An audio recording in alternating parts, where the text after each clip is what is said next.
elegidos por 12 miembros, que eran estos 12 jefes, junto con, creo, 400 miembros o algo así. El número exacto no es importante, de trabajadores que vendrían y realmente harían el trabajo. Llegaron a esta área en el sur,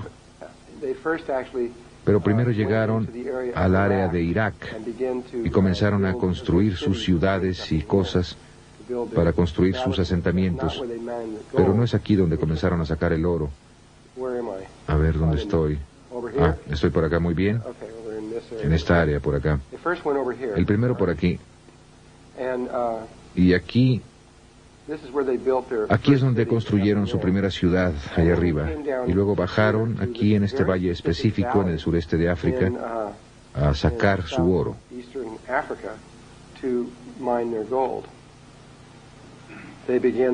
Comenzaron este proceso, estas 400 gentes fueron allá.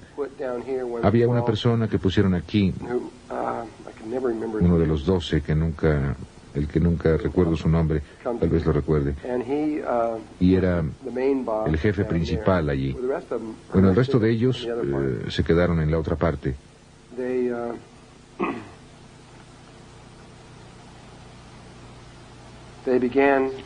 Y comenzaron a penetrar profundamente en la tierra y sacar grandes cantidades.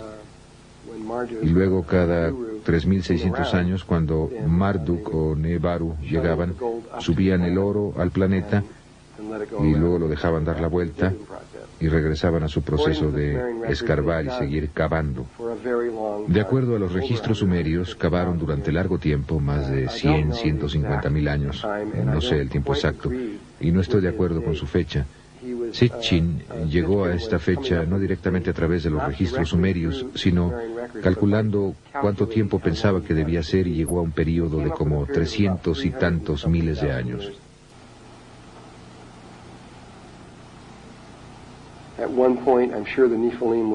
En cierto momento estoy seguro de que los Nefilim dejaron todo y a todos los esclavos, al menos hace alrededor de 20.000 años, ya que ahí los estaban encontrando, tal vez aún más tarde, los dejaron ir a todos. Entonces los huesos que se encontraron de estas gentes serían idénticos a estos huesos. La única diferencia es que ellos no podían tener hijos. Esa es la única diferencia entre ellos. Entonces, de acuerdo con Todd, lo que pasó después de esto fue que cuando esta isla se hundió, otra configuración surgió en el Océano Pacífico. Y las gentes de aquí, no de aquí, sino de aquí arriba, fueron llevados o de alguna manera tirados a esta isla. Él nunca me explicó eso.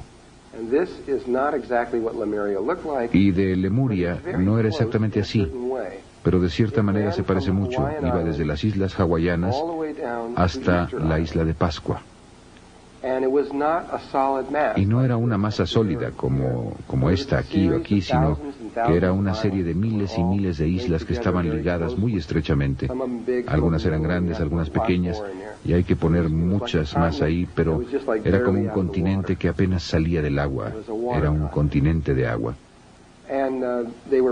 Y ellos fueron traídos aquí, y se les permitió desarrollarse por sí solos, sin que interfirieran los Nefilim, hasta donde yo sé. Quizás esto que dije no sea cierto, tal vez. Permanecimos ahí alrededor de 65 o 70.000 años en Lemuria.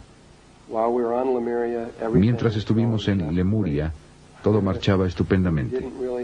Realmente casi no teníamos problemas, apenas los teníamos. Estábamos acelerando a través de trayectorias evolutivas, íbamos avanzando muy bien, realizamos una tremenda cantidad de experimentos en nosotros mismos.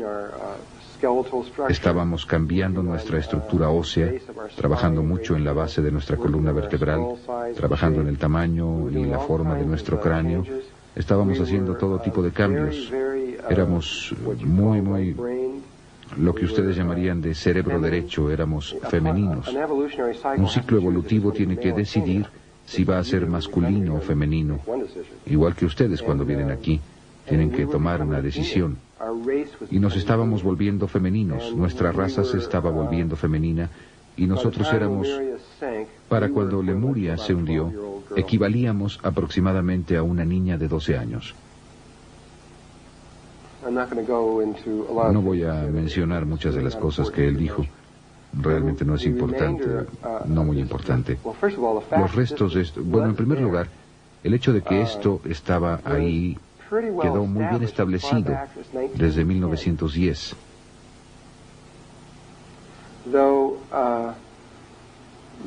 Aunque no recordamos mucho, ven, porque en 1912 algo pasó, después de lo cual hubo 3 años que sucedieron realmente rápido, 1912, 1913 y 1914.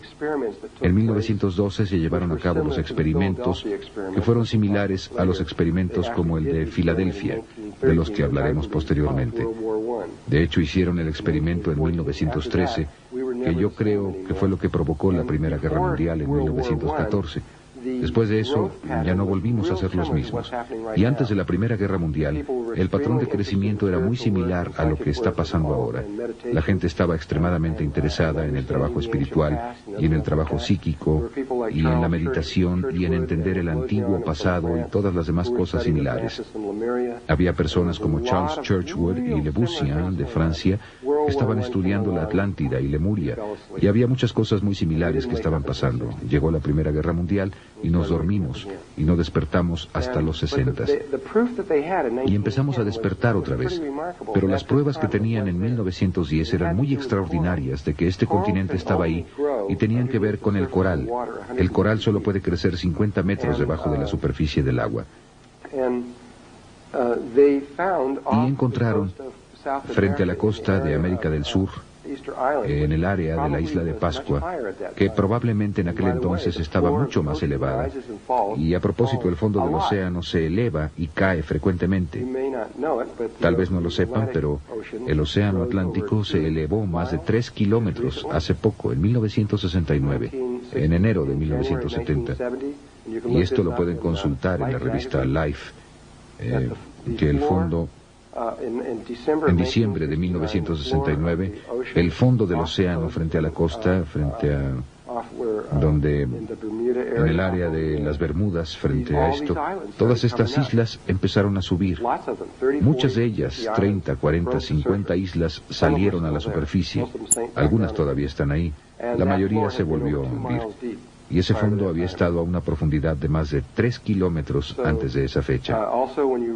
Entonces, también cuando leemos a Platón, y él describe a la Atlántida, y ellos hablan acerca de sus naves, y no es tan solo la Atlántida, sino toda el área más allá del estrecho de Gibraltar, saliendo del Mediterráneo. Ellos tenían muchos problemas para ir a ciertas áreas en el océano, porque el agua solo tenía de 3 a 5 metros de profundidad, y a veces incluso menos que eso. Y chocaban con lodo y tenían que ser muy cuidadosos al entrar a esa área. Y ahora está muy profundo.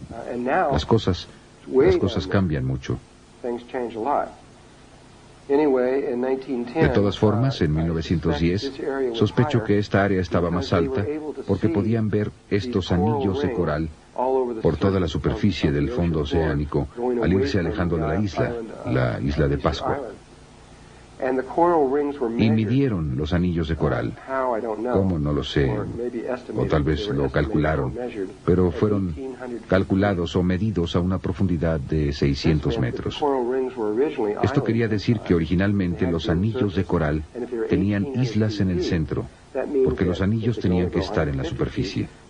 Y si estaban a 600 metros de profundidad, eso quiere decir que, debido a que solo pueden crecer hasta los 50 metros, se hundieron muy lentamente.